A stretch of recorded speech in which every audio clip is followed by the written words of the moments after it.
Hello guys, তোমরা অনেকে জানতে চেয়েছো আমি কাপল ভিডিও করি না কেন।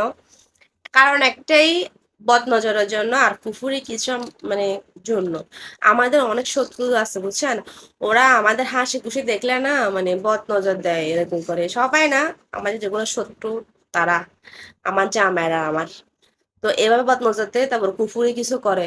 তো সেজন্য আমাদের মধ্যে অনেক কিছু মানে মানে মান অভিমান হয়ে যায়, যে একজনের চেহারা একজনও সহ্য করতে পারে না, ওরকমও হয়ে যায়।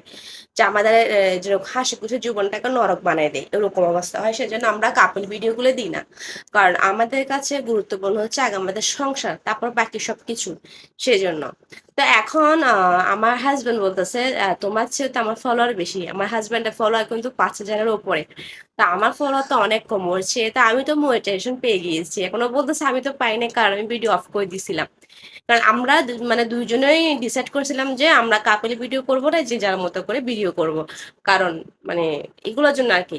আমি পোস্টও করছিলাম কিছুদিন আগে যে আমরা চামাবো যত হাসি খুশি থাকি না কেন, কখনো প্রকাশ করবো না, একটাই কারণ, এই শত্রুদের জন্য। শত্রুগুলা মানে এরকম করে নজর দেয়, তারপরে কুফুরি তো করে। ওরা নাকি আরো কুফুরিকে ভয় পায়। নাটক আর কি এগুলা একসময় করছিল। আচ্ছা যাই হোক, আমরা চিনতে ভুল করেছিলাম। এখন মানুষ পুরোপুরি চিনি, বাদ দিয়ে এগুলা। এখন গাইস তোমরাই বলো, আমরা কি আসলে মানে কাপল ভিডিও কি দিব? তোমরা যদি বলো তাহলে দিব। কারণ আমার হাজবেন্ডকে আগ্রাবাদে সবাই বলে যে ভাইয়া আপনারা কাপল ভিডিও দেন না কেন, আপনাদের ভিডিও গুলো আমার মানে রিলস গুলো খুব ভালো লাগে। তা আমাকে বলে সবাই যে আপু তোমার ভিডিও গুলো দাও না কেন। মানে এখন যদি তোমরা চাও অবশ্যই দিব। কারণ আগে হচ্ছে আমার অডিয়েন্স, তারপর সবকিছু।